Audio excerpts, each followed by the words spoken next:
Hello YouTuber family, કેમ છો? તમને ગુડ મોર્નિંગ, જય શ્રી કૃષ્ણ. બહુ તારું ગુડ મોર્નિંગ કહેવા છતાં હું એટલે ધનીને યાદ કરી લઉં, નકર હમણાં કોઈ કબજો કરશે અને અંતરની તબિયત ઓકે થઈ ગઈ છે અને આજે હું રજા ઉપર છું. રોજિંદા કે સરકાર આપણે રિપોર્ટ કરાવતા આવીએ, કારણ કે આખી રાત થોડો તાવ પ્લસ માઇનસ જેવો થતો હતો. માથું ભારે થઈ ગયું અને કબ જે ને એ નીકળતું નથી. મેન તકલીફ ત્યાં ઊભી છે. બાકી શરીર તો થોડું ઘણું ઓકે થઈ ગયેલું અને અત્યારે રોજિંદાને બેંગલું કામ છે એ બતાવવાનું રિપોર્ટ કરાવતા આવીએ. અને મમ્મીની તબિયત ઘણી સારી છે, વેલ એન્ડ ગુડ, તકલીફ જેવું નથી. બીજું કામ થાય બીજા શું કામ બાકી છે? ઘણા બાકી તો બધા પૂરા કરતા ગાડી લઈને જ જશે, બીજી તકલીફ જ પડે. અમે છે ને અત્યારે આવ્યા છે મહેસાણાની લાયન્સ હોસ્પિટલ છે ને, ત્યાં આગળ રિપોર્ટ કરાવવા માટે. આ બધા તમને ચાર્જીસ બતાવી દઉં છું, એકદમ રિઝનેબલ ચાર્જીસ છે. તમારે રિપોર્ટ કઢાવવા હોય ને લેબોરેટરીના, એકદમ રિઝનેબલ રેટથી તમારે ટેસ્ટ થઈ જતો હોય છે. મારે આ બધા રિપોર્ટો કરાવવાના કંઈક 220 રૂપિયા થાય.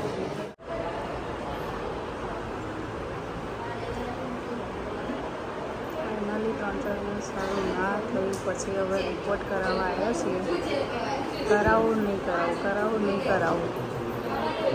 આજે રિકવર નહીં થયું, કફને થોડી પ્રોબ્લેમ જેવું છે, વીકનેસ છે, એટલે આજે રિપોર્ટ કરાવવા આવ્યા છીએ. મમ્મી સિવિલમાં ગયા, મને કે સિવિલમાં કરાવતી. પાપાને શું કરવાનું? ઇન્જી હાથ પકડ, જો હાથ પકડો પપ્પાનો.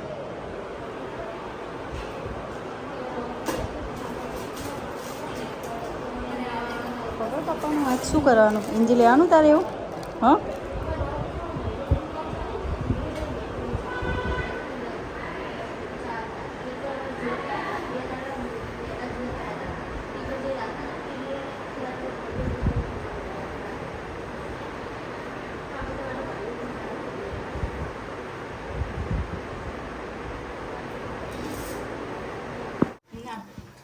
ગુડ મોર્નિંગ, જય શ્રી કૃષ્ણ. આપણે આજે બનાવીશું ચણાનું શાક. મેં 2 પડી તેલ લઈ લીધું છે.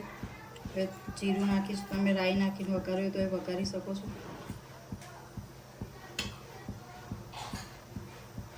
બધું ઘરમાં પડ્યું, કોબીજ ને એવું પડ્યું છે, પણ અમુક શાક ભાવતા નથી. બીમાર હોય તો આવું ચણા ભાત, મગનું પાણી, દાળ ભાત એવો હલકો ખોરાક આપીએ તો બધા જમે પણ ખરી. 3 જણ ઘરમાં બીમાર છે આજે, એટલે આવું ચણા ભાત ને એવું હોય તો ધરાઈને થઈ શકે.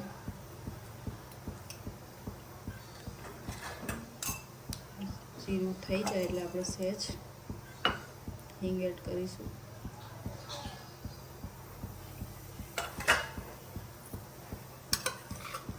મેં એક ડુંગળી ચોપ કરી દીધી, નાખીશું.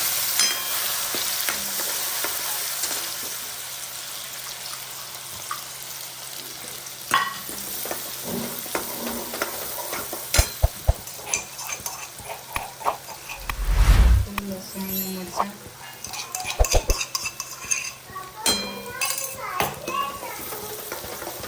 ડુંગળી ગુલાબી રંગની થઈ જાય એટલે આપણે ટામેટા એડ કરીશું.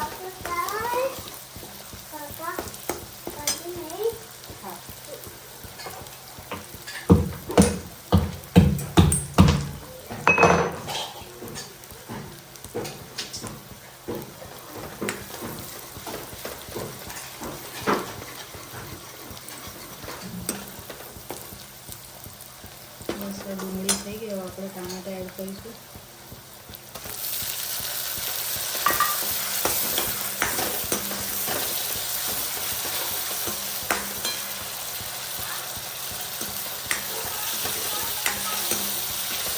ટામેટા પાકા પછી આપણે મસાલા કરી દઈશું. હળદર, 1 ચમચી લાલ મરચું, ગરમ મસાલો, ધાણા જીરું,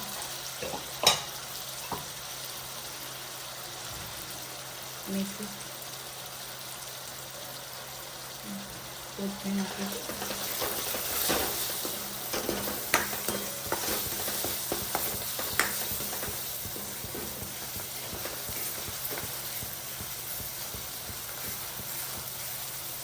બસ આ થવા દઈશું આપણે થોડીક બસ આ મસાલો આપણો થઈ ગયો હોય તો પાણી એડ કરીશું.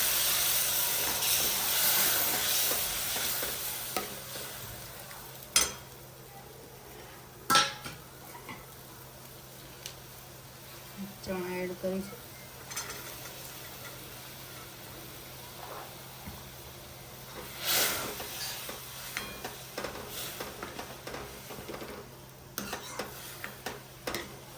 તમારે રસો રાખવો હોય તો રસાવાળું કરવાનું અને કોરું ખાવું હોય તો કોરું પણ કરી શકવાનું. ભાત સાથે ખાવાનું છે એટલે અમે થોડો રસો એડ કર્યો અને એને એકદમ ચણાને થોડા આંટી લઈશું એટલે એનો રસો એકદમ જાડો થઈ જશે.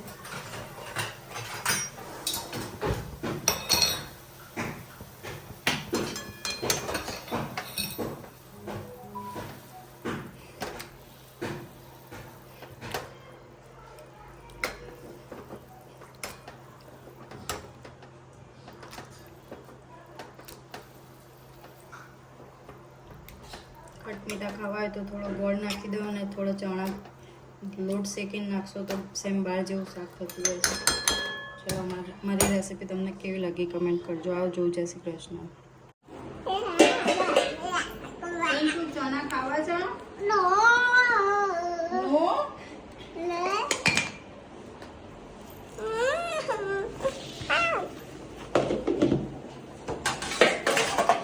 ભાઈ ચકોડી કેટલી બોલ બોલ કરે છે તે સાઈડમાં જતો રહેજો બેટા. ચલો ભાઈ 11:30 વાગ્યા છે. વહેલા સર તો જમવા બેઠા છીએ. એમાં આપણું કરજે. ઓ ચલો ભાઈ 5:30 વાગ્યા છે અને સરસ મજાની ભૂખ લાગી છે તો અત્યારે બનાવવા જઈ રહી છું મેગી. પાણી ગરમ કરવા મૂક્યું છે. ચલો ભાઈ અત્યારે એક ડૉક્ટરને ત્યાં બતાવીને આવ્યો હું. આજે રિપોર્ટ મેં જે સવારે કરાયો હતો એમાં કંઈક CRPની અંદર 27% બતાવી રહ્યું છે, જે નોર્મલ છે 6 સુધી હોવું જોઈએ, 27 બતાવી રહ્યું છે. અને અમારા જે અહીંયા ડૉક્ટર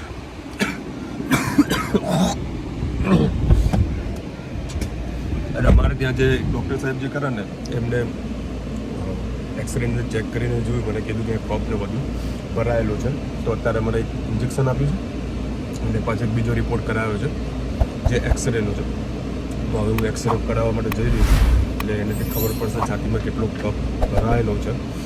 મને ખબર નથી પડી કે સાહેબ જોડે એક્સરે મશીન છે, મતલબ ખાલી જોવા મળે કે કેટલો કફ છે કઈ જગ્યાએ છે, બરાબર. તો ફરીથી મને ઉપર એક્સરે કરાવવા મોકલે.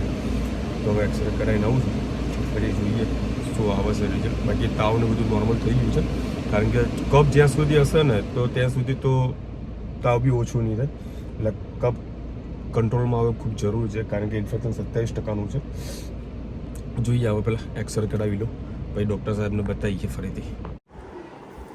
ચાલો ભાઈ કેવું મમ્મી તને હવે હા રાવ જુઓ, આ પાણીપુરી, આ ચણા, પછી સૌથી વધારે મોંઘી મારી દવા.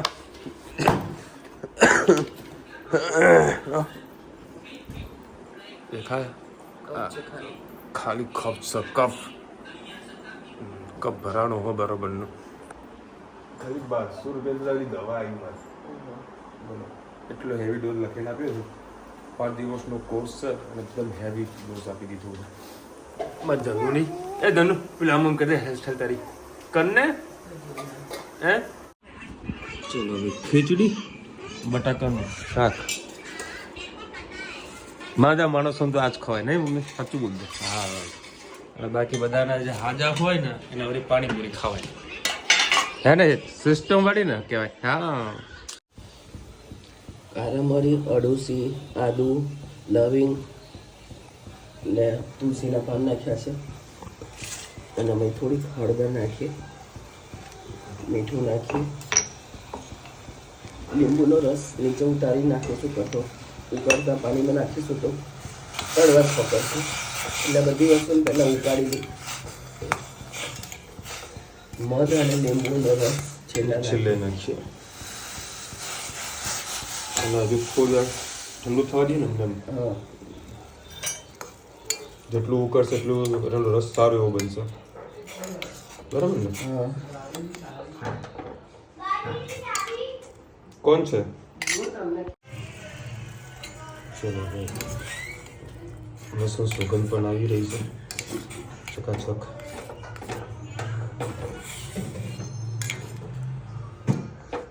અત્યારે એવી સિચ્યુએશન થઈ છે ને કે હવે કોરોના ટાઈમની અંદર થઈ હતી ને એવી.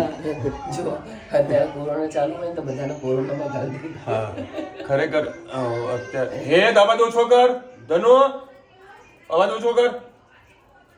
અત્યારે હોસ્પિટલ જ્યાં જઈ રહ્યું બધા આ તકલીફ છે, કફ ખાંસી ઉધરસ ના બધું થઈ ખાલી રહ્યું કેસ બહાર નહીં પડતા એટલું જ છે. હા. બાકી ઘેર ઘેર આ સિચ્યુએશન છે. બધી આ તકલીફ છે જ. ભૂલે ચૂકે દાખલ બાખલ ના થતા અને ઘેર જ આવા ઈલાજ કરજો. હજુ રાખીએ થોડી વાર કે જો કરવું બસ કરવું એટલું પડે. આવ્યું છે. હજુ કોકાળો મસ્ત ખેંચી લઈએ.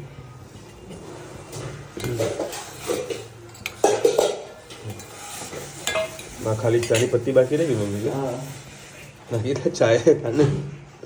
હે ચા બાકી રહી ગઈ, ઇલાયચી બાકી રહી ગઈ. હા બસ બસ.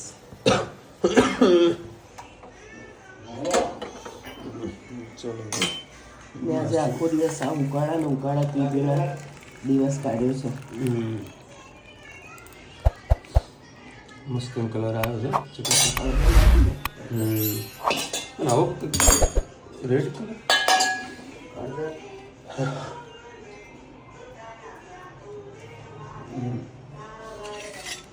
આમાં લીંબુ રસ.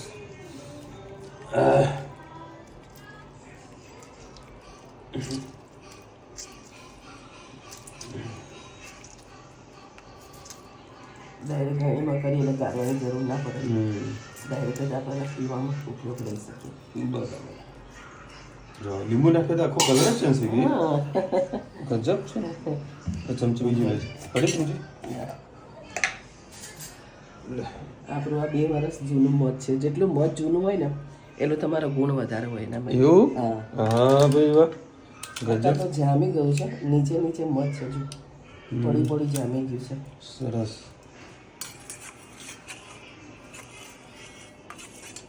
લીંબુથી જો કલર કેવું મસ્ત થઈ ગયું. ચલો હવે આ મિક્સ થઈ જાય એટલે પછી તમારા હળદરના ડાઘા પડી જાય ને તો લીંબુ ઘસજો તો ડાઘા તરત મટી નીકળી જશે.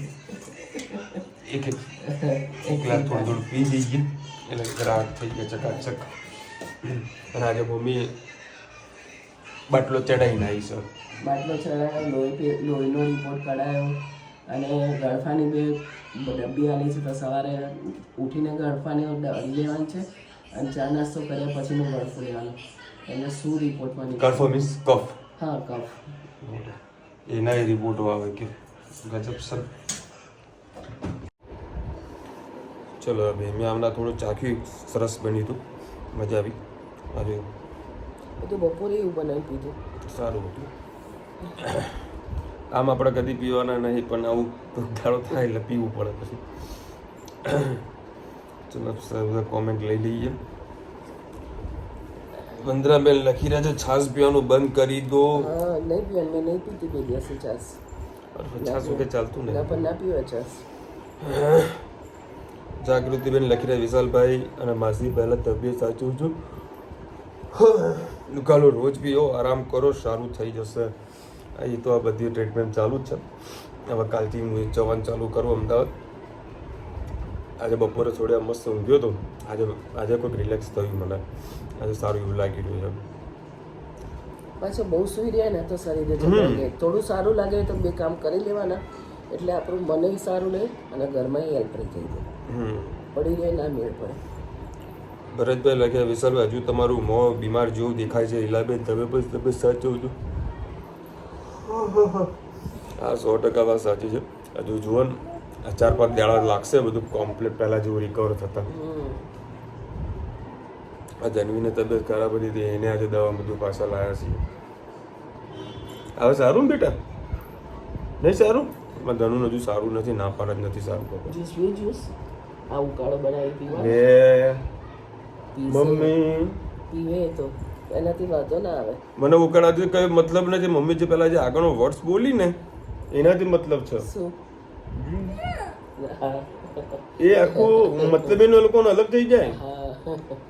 તમે આજે એબીપી અસ્મિતાની અંદર એક વિડીયો આવેલો હતો, ખબર યાદ ને કે અત્યારે આઈસ જે આવતું હોય છે, રાત્રે બધા ભેગા થઈને ખાતા હોય છે, બરાબર. એ જે આઈસ જે છે ને બરાબર કઈ ફેક્ટરીમાં બને છે, કેવા સિચ્યુએશનમાં બને છે, જો કોઈને કશી ખબર પણ નથી. બરાબર. હા બસ હવે વધારે નહીં બોલવાનું, પછી વધારે નહીં બોલવાનું કે પછી હમણાં કે ચલો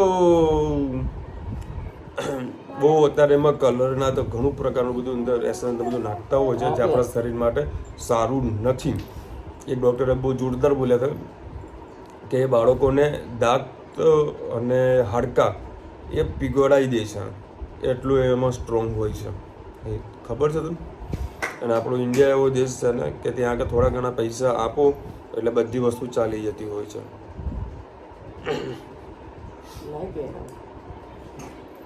એ પહેરશે તો જાતે જ પહેરશે. ગાયત્રીબેન લખી રહ્યા છે આદુ તુલસી આ બધું કોમેન્ટ સૌથી નાખીને પાણી ઉકાળીને થર્મોસમાં ભરીને રાખો. એક ગરમ પાણી પીવો, છૂટો પડી જશે. હું આખો દિવસ આજે ગરમ જ પાણી કરીને પીધું. હા લે પીએ વિશાલભાઈ, એક બી આરામ પૂરો વ્યવસ્થિત કરો, પછી તો કામ માટે દોડવાનું જ છે. આટલા બેન આમ નાખ ઊભી રહે. અઠવાડિયું એમ કોણ તોય ચાલે. અઠવાડિયું મારી ઓફિસ બંધ છે, બધા બૂમ બૂમ કરીએ ભાઈ કેમ આવતા નથી, કેમ આવતા નથી.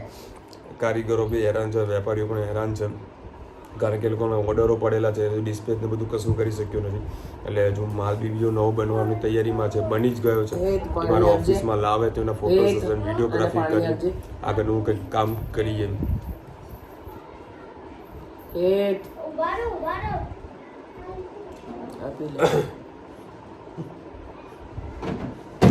બોલવા છે મારો શ્વાસ રોકાઈ જાય, બોલી જ નહીં હકાતું. ના ના વાંચી લો ને, એવું ને કોમેન્ટ વાંચવાથી કઈ તકલીફ નથી, બોલવાથી છે ને. હજી મારે કે મારે જોરથી બૂમ પાડવી હોય ને તો નથી પાડી શકતો, કારણ કે કપ ભરાયેલો છે ને એના કારણે આપણે એક્સરે કરાયો હતો એમાં બતાવ્યું ભાઈ છે કપ હજુ. ડાબરનું મધુઓનું સારું આવે છે, જો બાકી ટીપો પાલડી અને મધ નાખી ચાટી જાઓ. અચ્છા, વિશાલભાઈ આયુર્વેદિક છે, એના ગરમ પાણીને કે ગરમ દૂધમાં 1 ચમચી નાખીને પીવો. અરડુસીના પણ મળે છે, એના 100% ગાયત્રી અરડુસી લાઈન પીધી છે. હવે ક્યારે અસર થાય જોઈએ છીએ. કાલે મમ્મીએ મને છે ને રાત્રે ગરમ દૂધ અને હળદર નાખીને પીવડાવી હતી, મને એટલી રાહત થઈ હતી ને, ખરેખર મજા આવી ગઈ. ગરમ દૂધની આ ઉકાળો પી લઉં ને, હા આટલું પી હાથે ખજૂર થોડા ખાધા હોત તો. ખજૂર આને મને રાત્રે આપ્યા હતા, મેં ખજૂર નતા ખાતા. મને ખજૂર ખાઉં છું ને એટલે મને પછી ચાંદા પડી જતા હોય છે, મને ખજૂર હતતા નથી. ખજૂર ગરમ તો કરે પણ એક કામ કર, ખજૂરની જગ્યાએ શેકેલા ચણા જે લાવ્યો છે ને, ચણા ખાઈશ હું, થોડા ચણા ખાઈ લે અને પછી ગરમ દૂધ પી લેજે, એનાથી પણ તને રાહત રહેશે. બાકી પછી મેં અમુક ટાઈમે ખમણ બી ખાઉં ત્યારે બી મને ચાંદા પડે છે, પછી ખજૂર કહું તો પણ પડે છે. એટલે બે વસ્તુમાં ચોકડી જ મારી છે કે આ બે આઈટમ મારે ખાવી જ નથી, ચાહે ગમે તે થાય નહીં ખાવાની. કારણ કે ખાઈએ એટલે ભાઈ ચાંદા પણ મજા નથી આવતી, એ દિવસ આખો ફેલ જતો હોય છે. એટલે થોડીક કાળજી આપણે રાખતા હોય, 2-3 આઈટમ ઓછી ખાઈશું, દવા ખાઈ લઈશું, બીજું તો શું થશે થાય. હા ચલો મળીશું નવા વિડીયો સાથે, નવા મોજ મસ્તીની સાથે. ત્યાં સુધી આપણે જય હિન્દ, ભારતમાં થકી જાય. અને વિડીયો ગમે તો ફટાફટ લાઈક કરો, શેર કરો, સબસ્ક્રાઇબ કરવાનું ભૂલતા નહીં. અને રાધે રાધે ધનુ બોલતો રાધે રાધે. અને તબિયત કેવી છે ધનુ? તબિયત કેવી છે? એકદમ